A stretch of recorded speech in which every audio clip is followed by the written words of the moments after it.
Behold!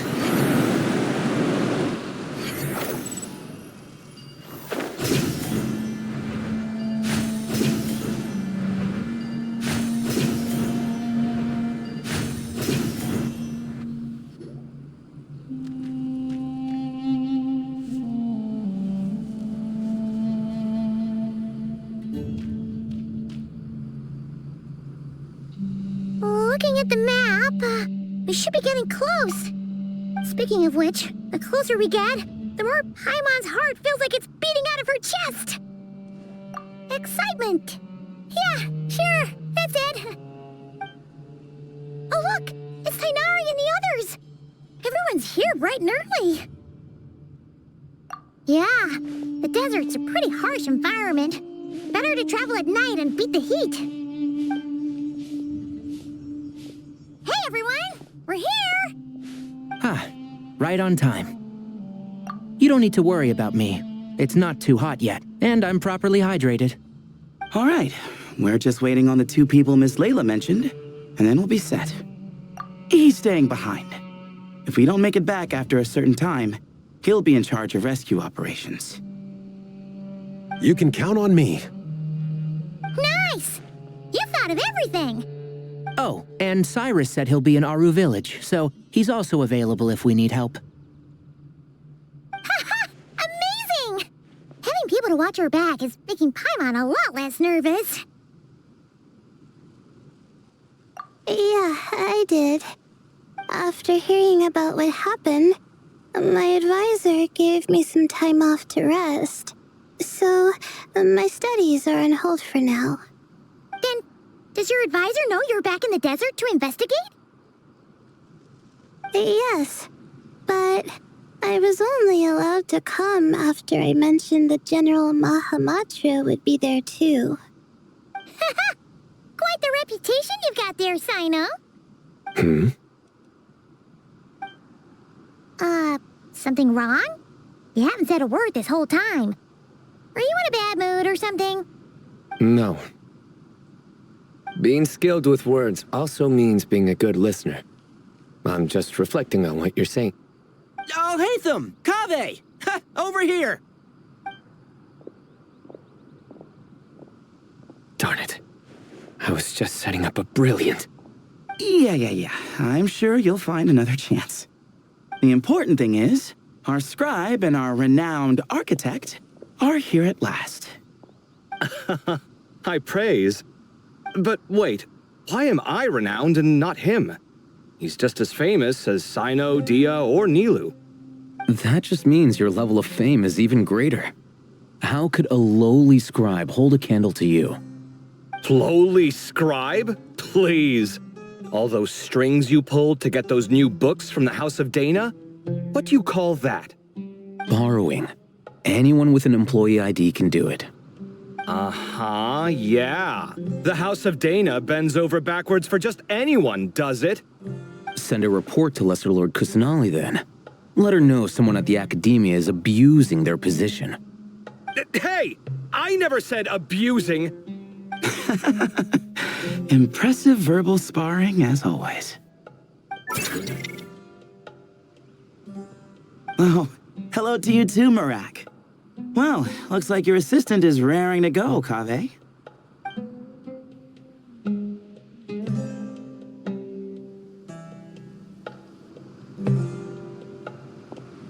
So, I say we get this show on the road.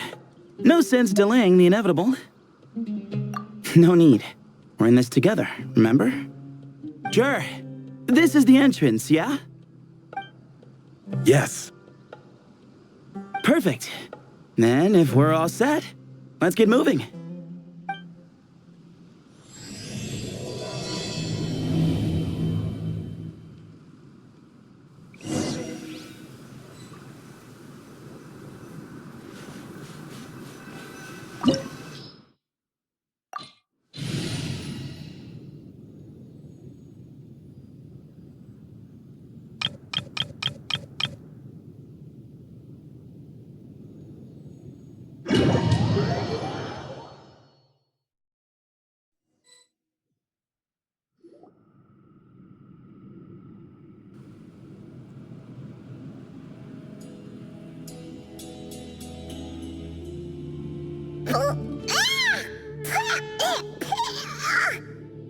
Paimon's mouth is full of sand! Ugh.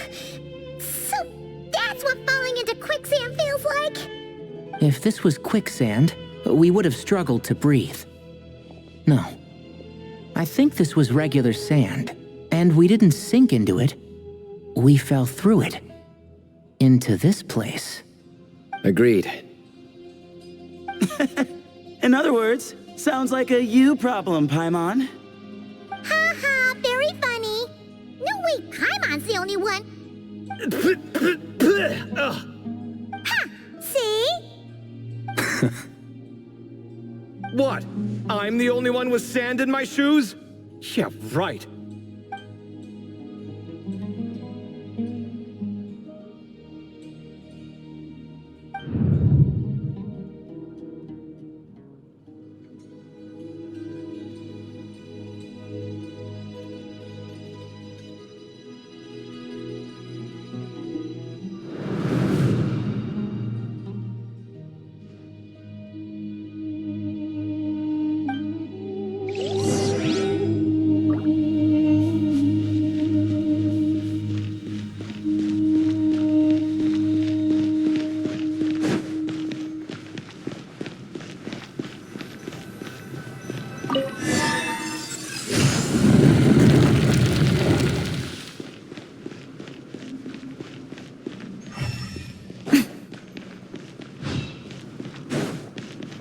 Whoa! There are monsters here?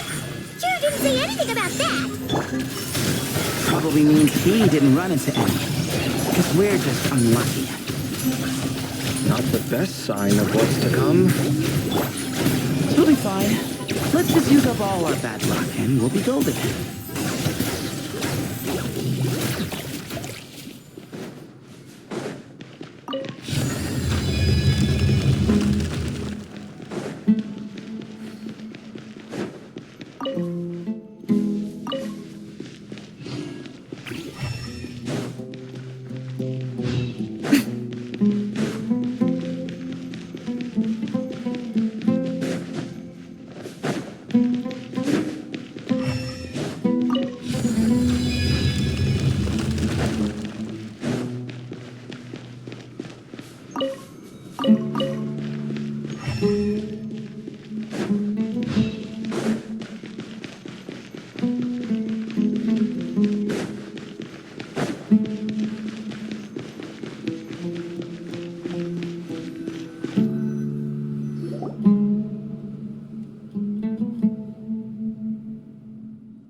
Well, that goes without saying. Fair point. There's just one problem, though. The only way forward is through that door. Oh! Is it time to hunt for a key? Paimon loves this part. Don't worry. With our adventuring experience, we'll find it no problem.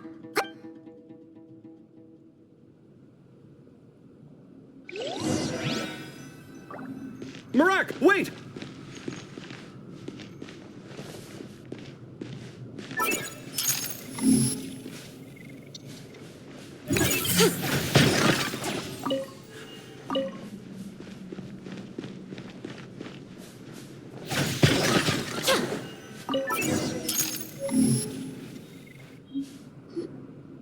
Marak, this isn't really your old home, is it? No idea what that means, but Marak does sound pretty happy. So, mechanical life forms do have the capacity to miss home. A novel discovery. Well, with Marak leading the way, we should be safe, right?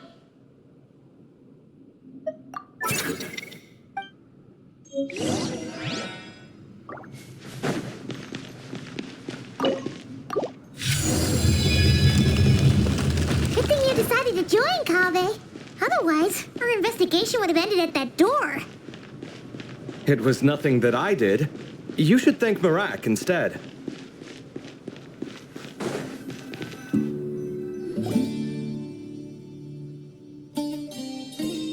Hold on. At this rate, Paimon's gonna lose her title as best guide to a mechanical suitcase.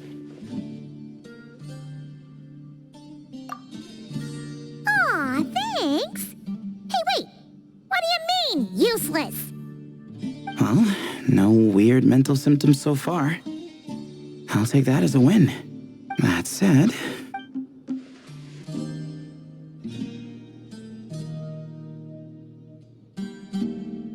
There are 3 doors here. So, we split up. Divide and conquer. Otherwise, this whole thing is in ruins. No pun intended on that last part. I swear. Yeah, that might be our best option. Good idea. And the minute things go south, we go back the way we came. Ooh, this is getting exciting! So, who's teaming up with who? Paimon calls dibs on the Traveler!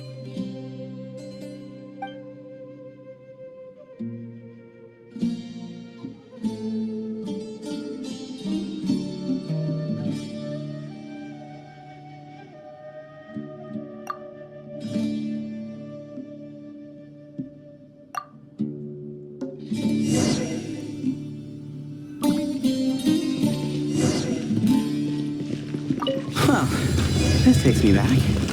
The last time we were in the desert together, the 2 of you came all the way out here to gang up on me. Oh? Sounds like someone's holding a grudge. Just what I like to hear. If you're still hung up on that last one, just name the time and place, and we'll have ourselves another thrilling... This chamber is huge. I can't even imagine what it's used for. Oh. What's wrong? I seem to have stepped on some kind of stone slab. Huh. There's a pattern on this, but it's hard to make out with all the dust. Huh? Look! The shape seems to match the markings on the ground over there. Let's slot it in and see.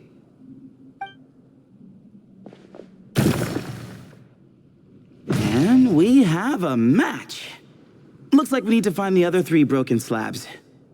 Let's search the area, but be careful where you step.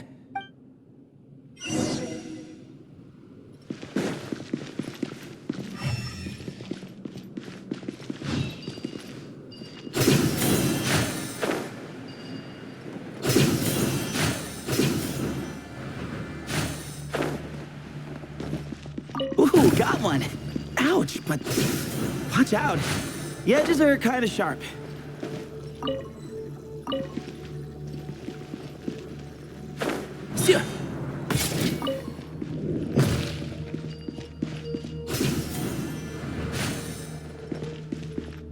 Got the 3rd piece.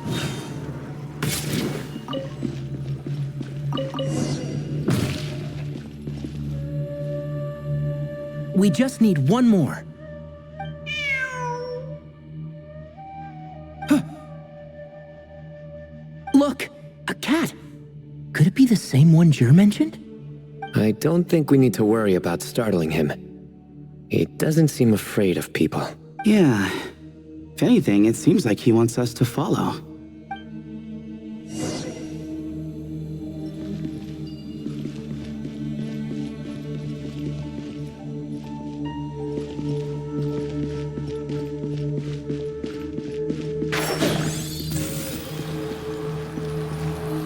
Keep up.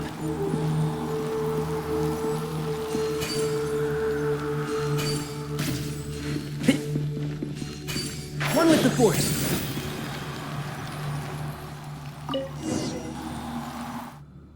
Oh, he led us to the last piece. Who's a good kitty? I never thought I'd hear you say something like that. You've clearly never heard how the professor talks to his tomatoes, then.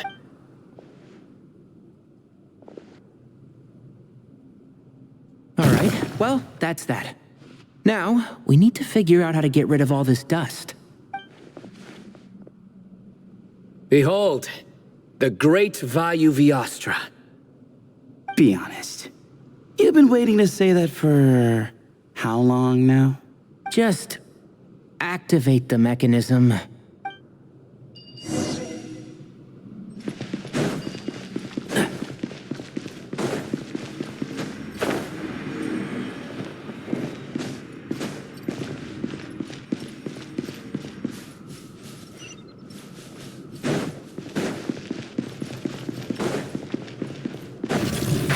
Can't see? Let's nip that in the bud. Give it some space. Sage's wisdom. Futile. Judgment is upon you.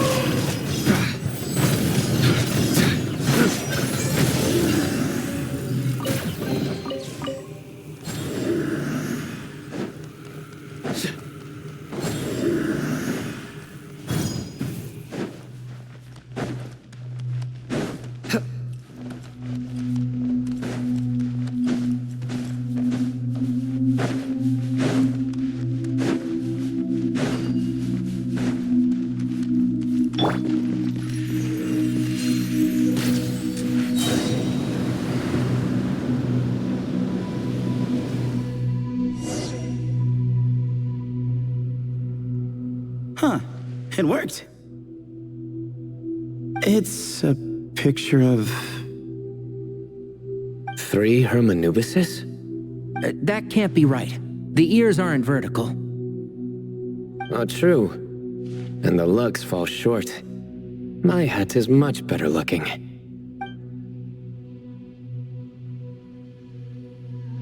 A goat, an ibis, and a crocodile. Oh, wow.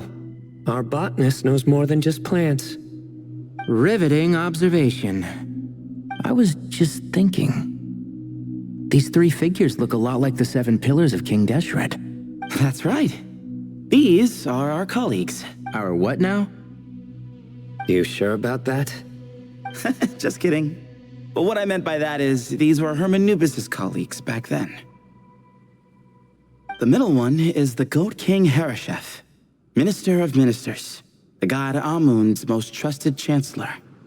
Records say he was the deputy king of the Desert Sands, chief among the 7 pillars. Someone even more impressive than Hermanubis? I wonder if that ever got his goat.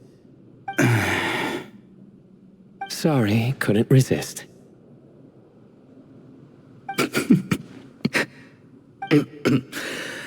Okay, that was a good one. Wait, really? I've got so much more where that came from. Where were we? This is Sopik, the Crocodile King, captain of captains. As the name suggests, he was a valiant commander and had dominion over all weapons of war. And finally, this is the Ibis King Thoth, scribe of scribes. Your memory's pretty impressive. I bet you're almost as good as me at memorizing cards. A scribe. Did he manage archives then? Like Alhaitham? Wait, that's all Alhaitham does? I never knew being an academia scribe was such a cushy job. Well, that's how his friend put it, anyway. But it does seem like he has a lot of free time. Well, I don't know much about the academia, but I'm sure the Ibis King had more responsibilities than that. The temple's records say he represented the wisest aspects of King Deshret, inventing the desert script and arcane arts at his king's command. He must have been quite the impressive man then. Or creature, depending on how you look at it. Still, why are these 3 the only ones represented here? What about the other pillars of King Deshret? Maybe because the 3 of them were extra close? Huh. Kinda like us. Oh yeah! Maybe we should have someone inscribe us on a commemorative stone slab too. Or we could just take a picture. It would serve the same purpose. Anyway, no more distractions. Huh. Doesn't it look like there's writing carved into the corner? Huh. There is. And it's in the ancient desert script too. Looks like the Ibis King left you some homework. Give me a sec. I'll try and translate it. The ministers are unvirtuous. The scribes, unwise. The captains, unworthy. My end is not humanity's end. Hereby bestow upon you all a far side of eternity. Wait, so they went to Aru? It doesn't sound like it was their idea. The far side of eternity is said to be the final land of dreams for all desert dwellers. But if such a place did exist, wouldn't it also be an inescapable prison? Yes, and based on the writing here, it's clear King Deshret wasn't pleased with these three. This gift he bestowed upon them seems more like a punishment. Such is the power of a king, I suppose. Which means the goat's the one who got in the end. Huh. Yep, not as good the second time. What? Impossible. Well, looks like that's all we can learn here. Should we keep going? Yes, no time to waste.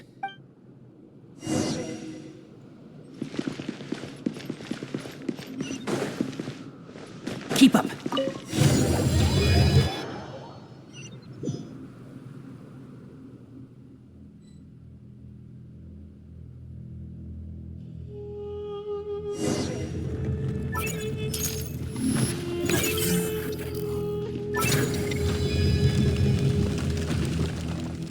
Jeez, who knew a suitcase could be so fast? Merak is nothing like this when it comes to housework.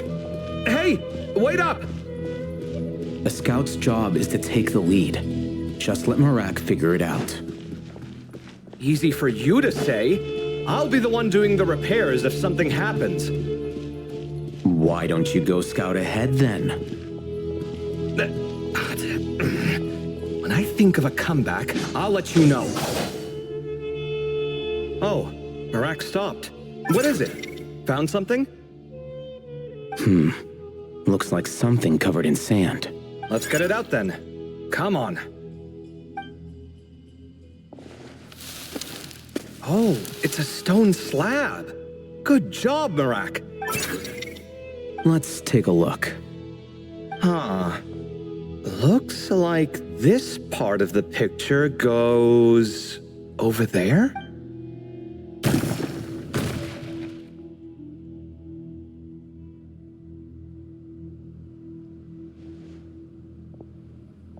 In that case, there must be other pieces. All right, and let's look around. Hey! Why are you sitting down? I thought Merak was helping. Oh, so you do know what that word means. Great. Are we supposed to just sit back while Merak does all the work? No, I doubt you could do that. Exactly. But I can.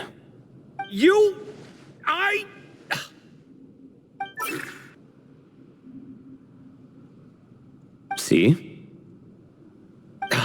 It's all coming back to me. How insufferable it is to work with this no-good, do-nothing... We could be more efficient, I agree. I'll work on this piece. You take care of the rest.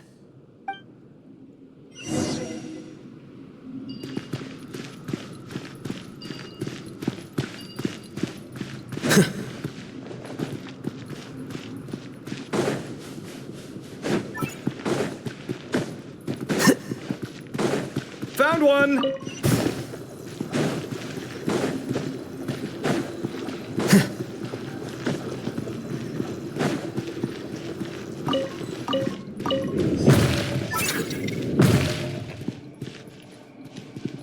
Flicker. Good teamwork. Looks like we found them all. The pieces fit together like a glove. But we can't see what's on them. Turn around. Huh? Look. Oh, I've seen this before. It can create strong winds. Just what we need to clean off the slab. Come on, let's... Hey! Don't worry about me. If I sit here, I won't be in the way. Oh, you don't want to be in the way? Then sit right in front. so the device can blow you straight back to Sumeru City.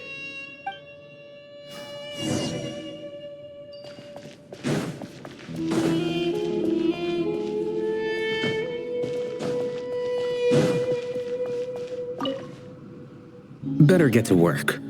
Good luck. Better get to work. Good luck.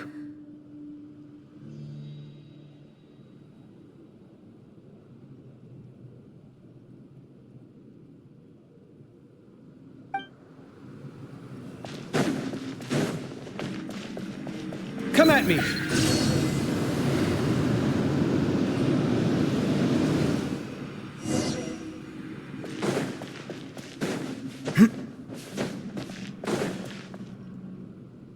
Done.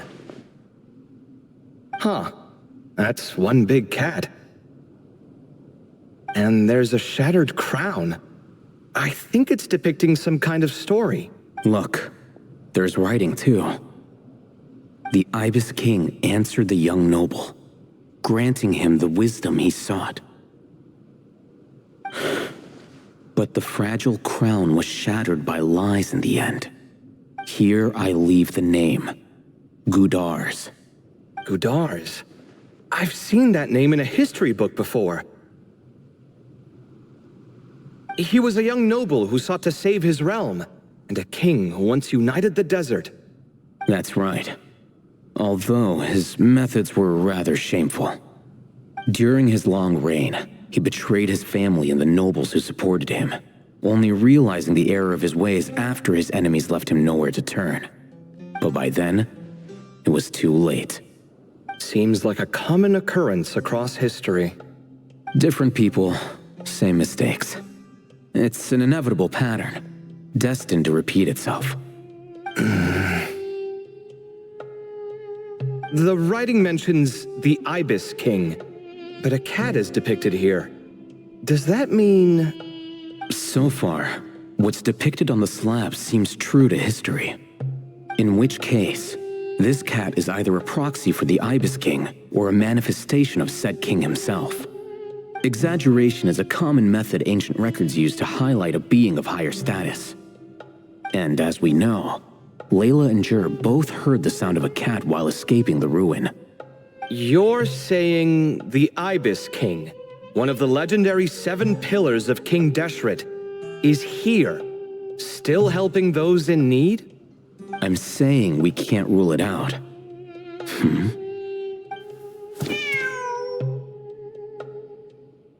Wait, there it is! The cat!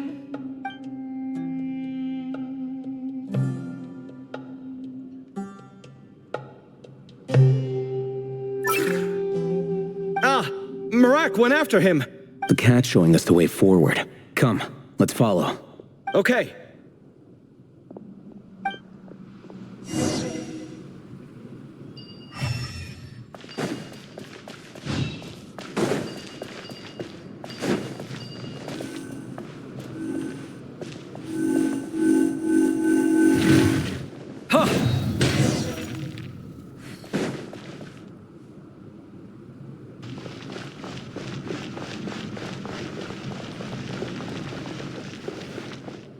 Huh. The cat's... gone. Yes, but look where he led us. Oh. Another slab. It looks similar to the last one.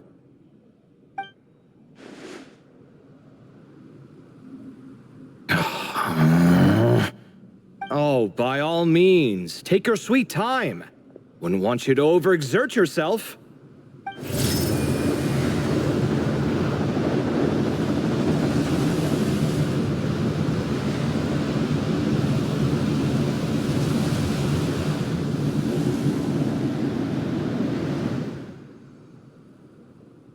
Huh. The scene depicted here... Seems to be a different tale. The Ibis King answered the gin-blooded dancing girl, granting her the wisdom she sought. But enemies plotted to kill her close kin. Snake venom was her self-chosen end. Here I leave the name, Makaira. The Temptress of Woe? You've heard of her? Of course. I don't just sit around doodling all day. She's mentioned in tons of papers about the desert. As I recall, she was given as a gift to the tyrant king of Gurabad, and later seized the opportunity to kill him. After getting her vengeance, she reigned as queen for many years, until her enemies attempted a coup, and she took her own life. That's more or less the version I've read as well. It seems this queen also had dealings with the Ibis King. Yeah, I'm starting to find this whole granting wisdom business a bit concerning. I mean, considering how Gudars and Makaira ended up, it might not have been a good thing. But at the same time, if the cat guiding us is linked to the Ibis King, then he doesn't seem like a villain either. People are complicated, and the same is true of the servants of the gods, no matter their wisdom or power. Let's reserve judgment for now and keep moving.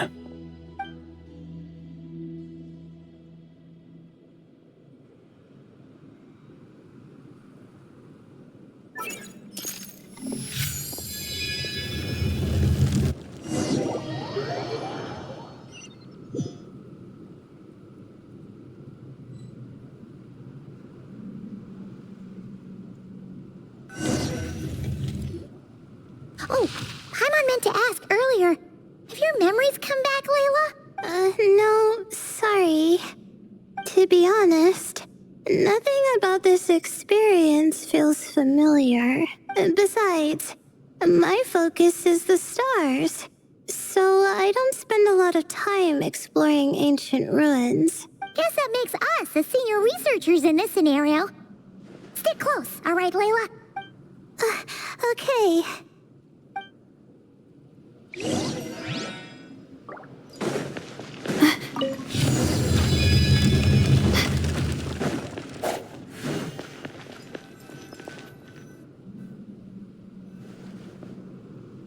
Wow. What a tall ceiling. Yeah. For such a big place, it's so empty. Like no one ever lived here. Sure must have been boring to live in ancient times, staring at ceilings all day. Now that you mention it, I've heard some people used to draw star maps on their vaulted ceilings.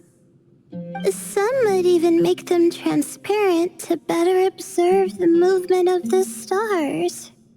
It sounds so nice. Stargazing from the comfort of your own home. Wait a second. I think I see something up there. Huh? How is Paimon supposed to do that? Oh, right. Flying. Duh. All right. Sit tight, everyone. Adventurer Paimon will be right back.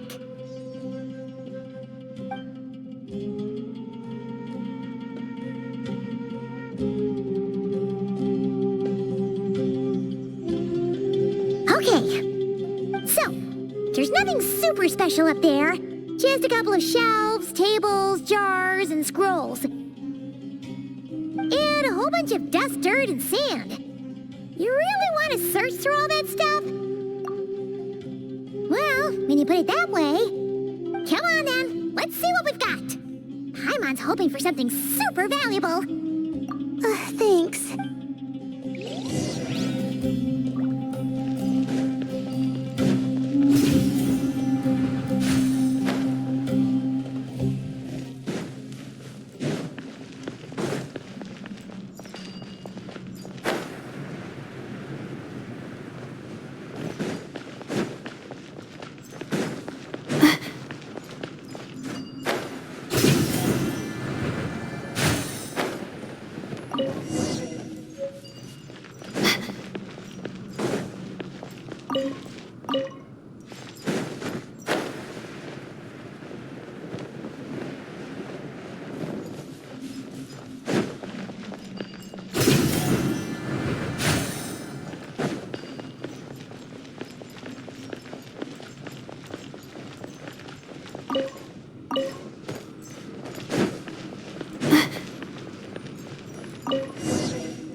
that's everything.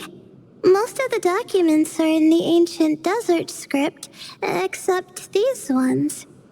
These seem old as well, but the handwriting makes them stand out. Right! Let's arrange them in chronological order before we read through.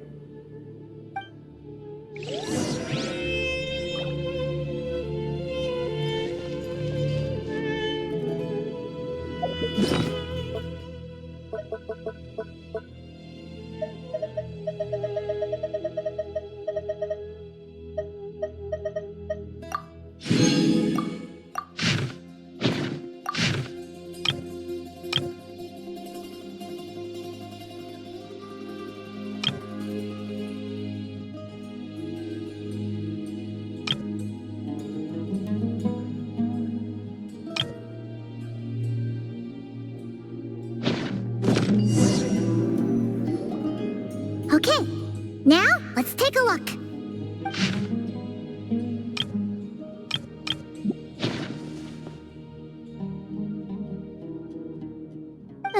Maybe this person fell in by accident, like Mr. Jur and me. Yeah, maybe.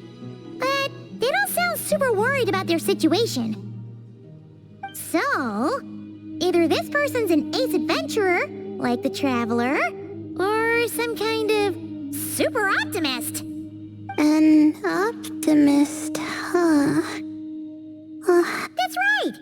You're detailed and passionate. Great qualities for an adventuring buddy. This optimist seems super obsessed with exploring every corner of this place. That could have gotten them in big trouble for all we know. Well, I appreciate the compliment. It's almost magical how words like that can make you feel like you can do anything. I only wish that magic could last a little longer. Until I figure out my new study topic, at least.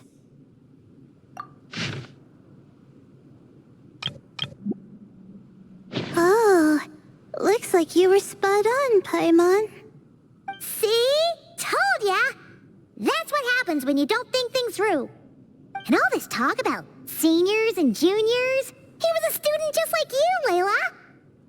Whew, he sure talks a big talk for a student, though. You'd think he was some kind of old scholar instead. Huh. What is it? Did Paimon say something wrong? No, not at all. I was just thinking, and this might sound rude, but the way this person speaks is just so... you notice too. I mean, it's good that he helped treat his companion's wound, but it didn't seem like it was out of kindness. More like he was looking out for his own self-interest, or thought he could get something out of it. I don't know. Maybe I'm reading too much into it. Yeah. If you're both in this dangerous situation together, wouldn't you mention them at least once? If it were Paimon, she would write down the name of every single person she was with. No one would be able to get away. Actually, I find Paimon's approach quite sensible. It makes sense from a safety perspective, too. That way, if anyone came to the rescue, the notes would be able to tell them everything they needed to know. Whoa! That's genius-level thinking! Well, I learned that from Madame Farazan, actually. I'm not speaking from personal experience or anything. Oh, no! I'm just a student. It's fine! You taught us something, so you're our teacher. Simple as that.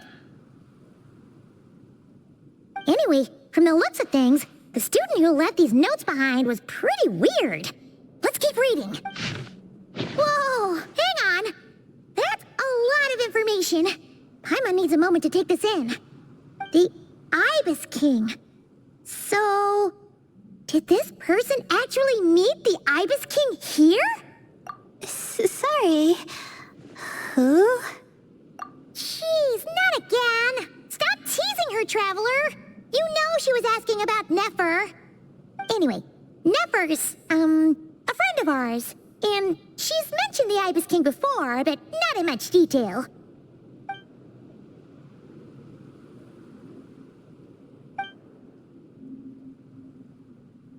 Oh, I see. Well, that's not too surprising. Most people in Sumeru know about King Deshret, and most in the academia have at least some knowledge on the 7 pillars.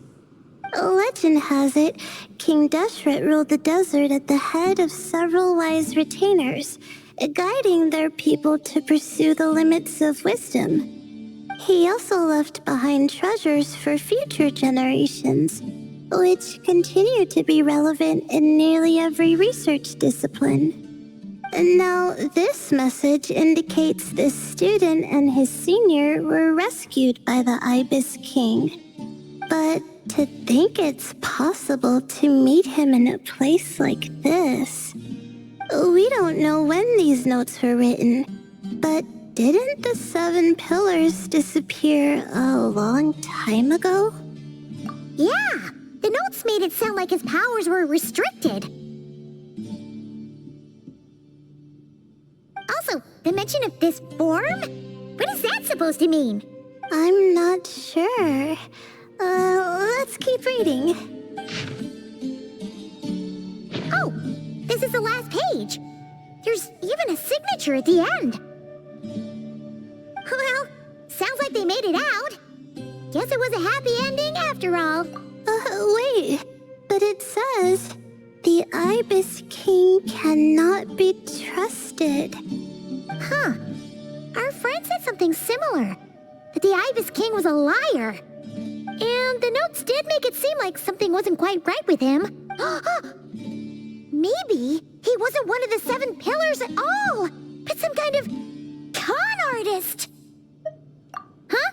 What's that supposed to mean? I think Paimon raises a good point. Let's keep our guard up just in case.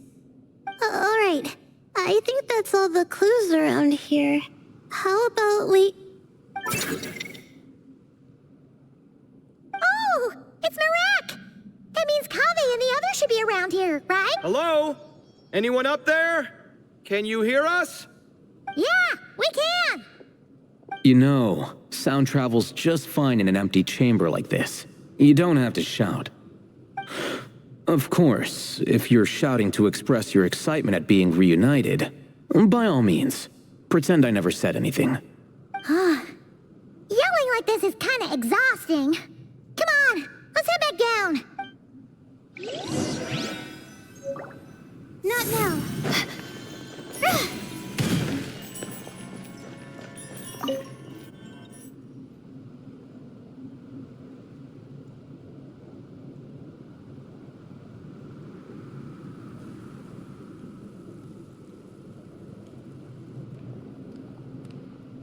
Wow, we all ended up in the same place, huh?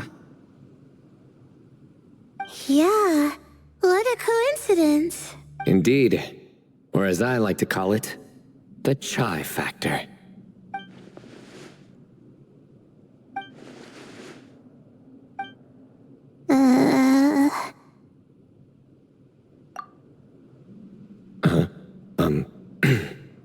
No reply? Just say it. All right. Because it's spice to sweet brew again. Oh, hey, that's a new version. Oh, wait, what? You've never heard that one?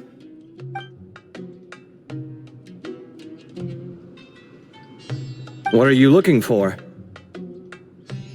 A place to sit and read my book. Oh, great. What else is new? Well, looks like everyone made it through unscathed. Let's take this chance to get some water, rest a bit, and discuss what we learned. Yeah, let's debrief.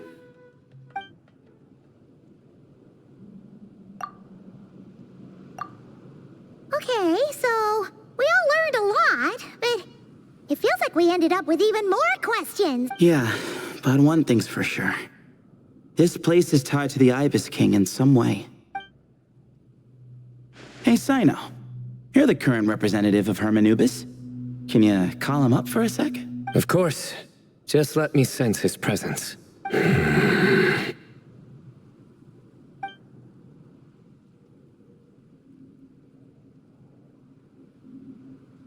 Just kidding. I can't sense him at all. Geez, Sethos. Did you set him up for that one? What are you, a two-man act? Sorry, Hermanubis isn't like the Ibis King. He can possess me, but I can't talk to him whenever I want. Oh, truly? Does that mean he's gone? I would have liked to reminisce about old times with him. Ah, the cat! It speaks! Of course it speaks. In fact, it is not an it at all. You do me a great offense. My apologies. Esteemed cats. Sir? Oh, this little contraption is still here. Contraption? No, this is Marak. Which means you do his assistant a great offense. Huh? Well, I didn't mean... Well, I apologize. I wasn't referring to this Marak, but rather the thing that operates it. King Deshret was quite partial to it. I have forgotten what it was called. It must have had an official name, albeit in the old tongue. Even if I did remember, I would need to translate it into modern language. It's not important. Marak's a fine name. Even better than the original, if you ask me. Who thought of it? And the remodeling, quite well done indeed. This Marak looks much happier in its current form. Oh, and the components should have model numbers written on them. You can look them up if you're curious. This cat talks. Quite the one-sided conversation. Is this what the Ibis King was like? He seems quite eloquent. I wonder if he plays cards. Ha! I knew Marak was a great name. Go me. Let's see, what page was I on again? Should have brought a bookmark. That all went over Paimon's head. Hello indeed. For you to know my name. Yes, I was not mistaken. You are special among your companions. But you are all guests. It is only proper to invite you in. Come then, this way.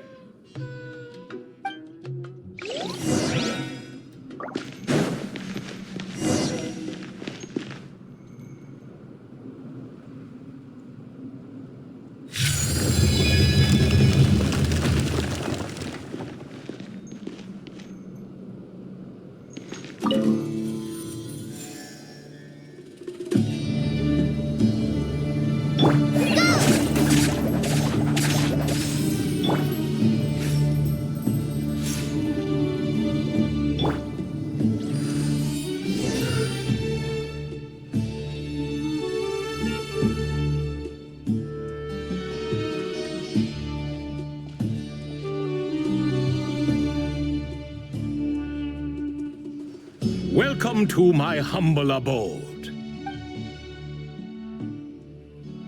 Oh, your house sure is spacious, Lord Ibis King.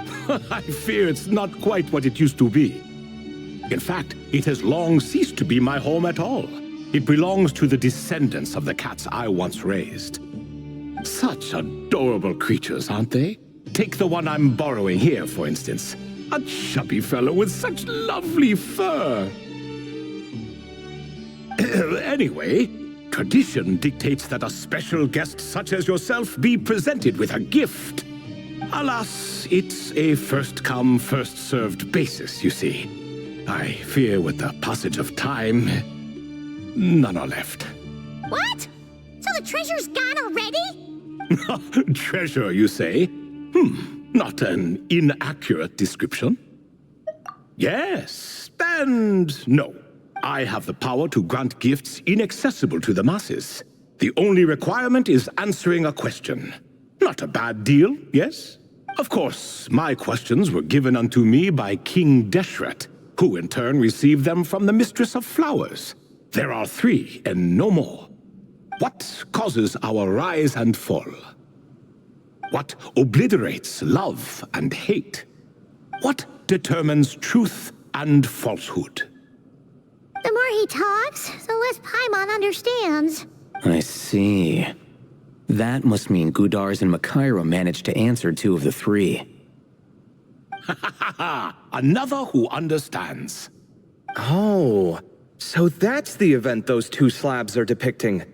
Ah, priests and their records.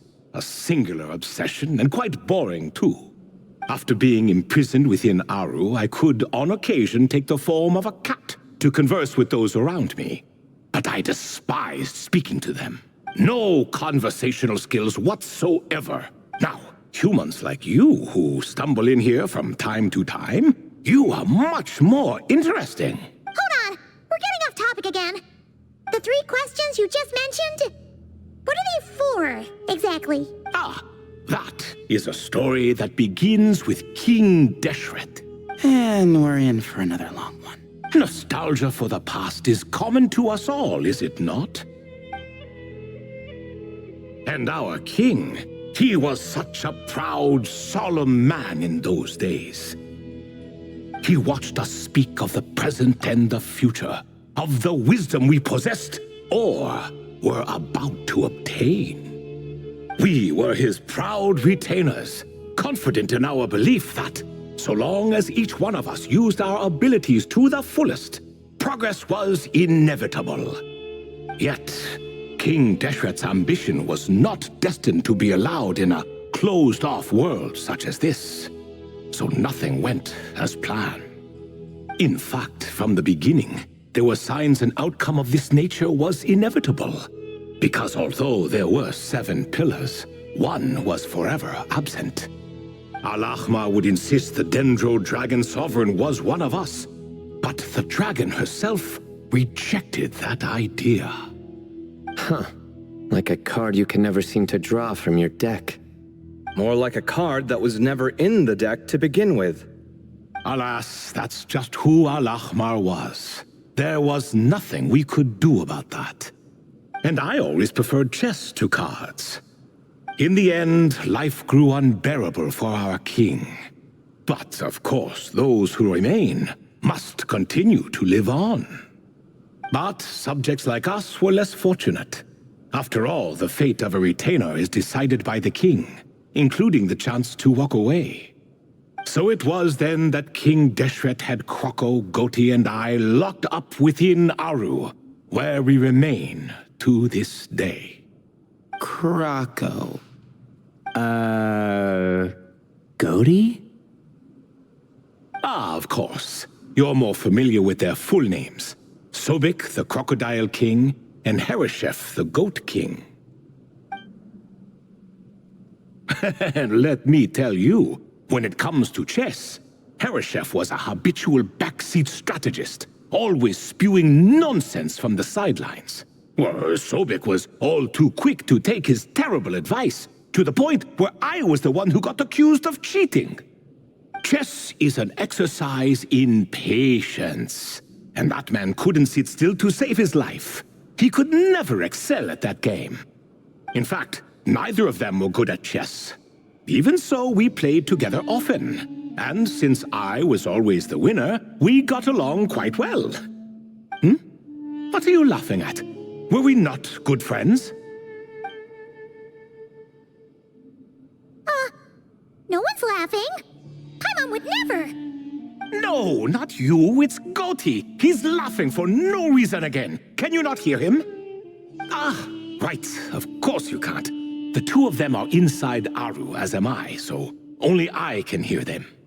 What is even going on here? Has he, started to lose it after being trapped for so long? That does happen to prisoners serving life sentences. Speaking of which, how's Azar doing these days? I doubt he's doing much of anything. Just what I wanted to hear. What is the meaning of this? You doubt my words? I have half a mind to not talk at all. Oh, no. They're not questioning you, Lord Ibis King, just discussing other things. Please, continue.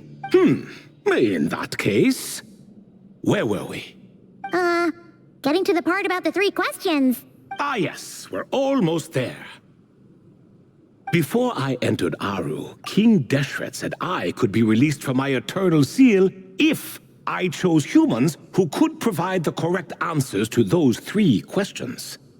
The first person who caught my eye was Gudars. I asked him, "What causes our rise and fall?"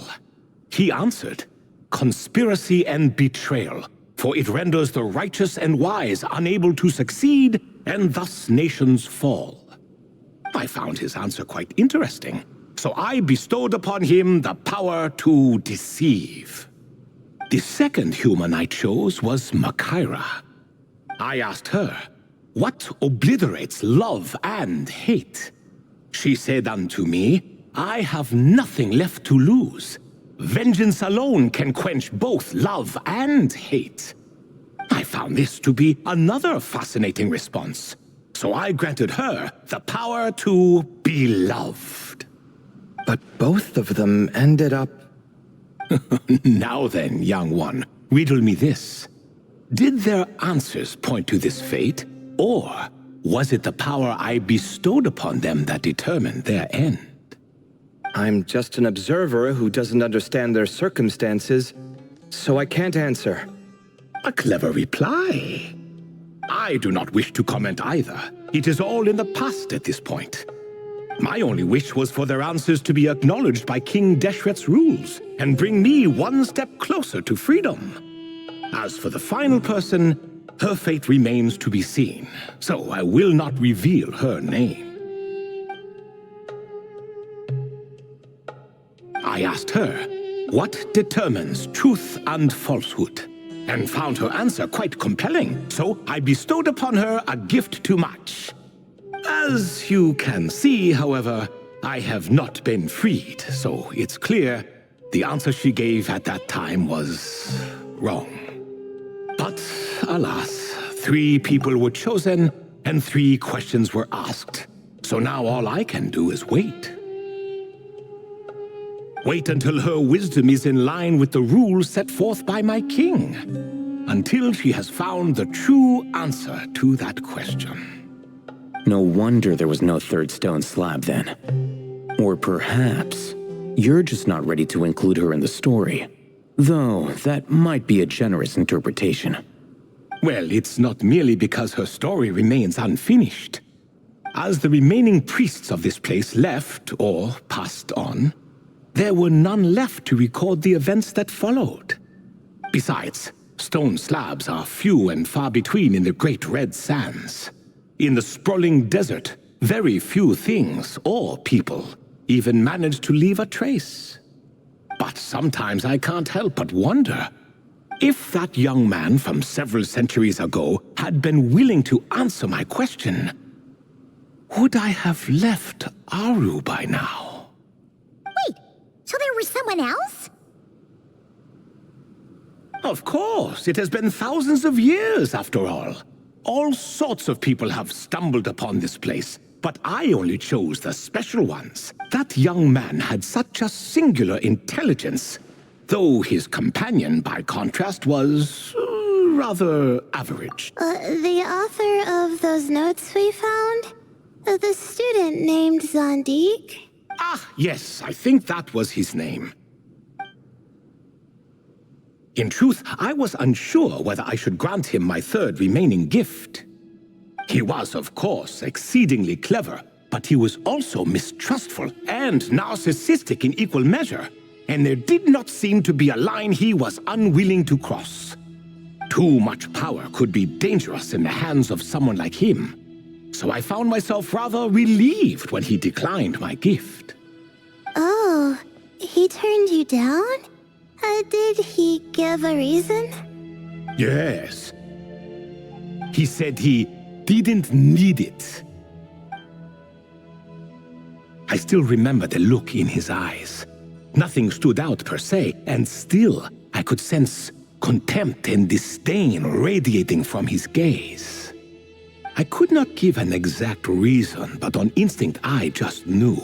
It would not end well to get close to a man like that. So, I tricked him. Stick close to your companion, I said. Only the descendants of Tuletula can come and go as they please. Leave him behind, and there is no escape for you. So, does that mean his companion wasn't a descendant of Tuletula? Oh no, that part was true. The lie was in the other half. Anyone can enter or exit this place. There are no restrictions. I saw that his companion was exhausted and was concerned Sandik might leave him behind, or worse, that some other accident might befall him. So I made up an excuse to prevent Sandik from going a step too far. Oh, and speaking of, Sandik's companion had the same blue hair and pointed ears as you. Wait, does that mean Layla's also a descendant of Tuletula? Indeed. When Hermanubis founded that city, he took in many who had nowhere else to go. Today their progeny are scattered to the four winds, and indeed are far more numerous than I could have imagined. So the person you protected could have been my ancestor. Yes, yes. You're very welcome for that. Could I ask another question, Lord Ibis King? Of course. I have nothing but time, I'm afraid. Did you also save me and a man named Jur? I did. You two were quite unlucky bumping into a device King Deshret once used to measure human brain power. That contact caused more knowledge than you could handle to flood into your minds. So I replaced that knowledge with simpler, repetitive information. Of course, the side effect being the same thought repeating over and over again in your mind, but that should resolve itself in time. How many moons are there in the sky? Yes, that was the phrase I used in your head. I forgot the other one, though. I believe it had something to do with food.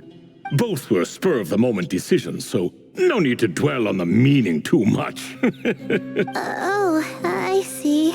Thank you, Lord Ibis King. As I said, young one, you are most welcome.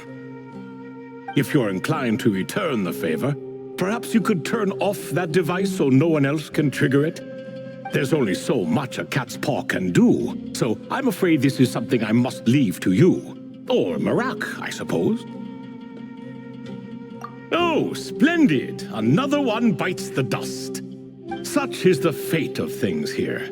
Day by day, little by little, the remnants of ages past fade into obscurity. For that reason, the gifts of bygone eras, be they tied to your blood or technological in nature, are not to be revered. They are tools, nothing more. Disrespectful? I simply make the most of what I have. Besides, our king has been gone all these years. What good does it do to revere him now? Oh, are you talking to the Goat King again? No, Croco this time. He's pestering me for another game of chess. Says he wants to even the score. Wishful thinking, if you ask me. If we counted one push-up for every loss, he'd owe me 300,000 by now. Of course, that's just a rough estimate. I've never kept count. It appears that's something you like. Being someone unable to be defeated. I suppose so. All right then. Time for me to extend my winning streak, and for you all to head home. In truth, deep down, I know even the answers to those 3 questions will not change my fate. But that is for me to reckon with.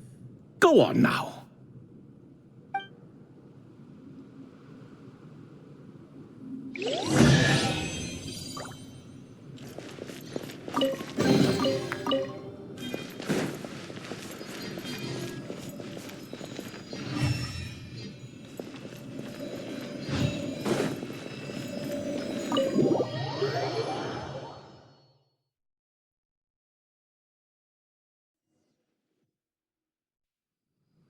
Excuse me.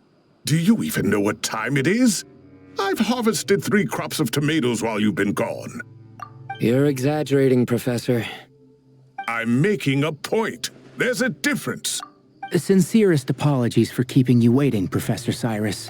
See, that's what I call manners. Now, are any of you hurt? Nope. It went way smoother than we expected, actually. I presume the investigation is complete then. Come, tell me all about it. Oh my, did you luck out? If you've read the work from the Vahumana Dashan, you would know that the Ibis King has, well, let's call it a mixed record. Perhaps he softened up a bit in his old age, and that's why he chose to help you.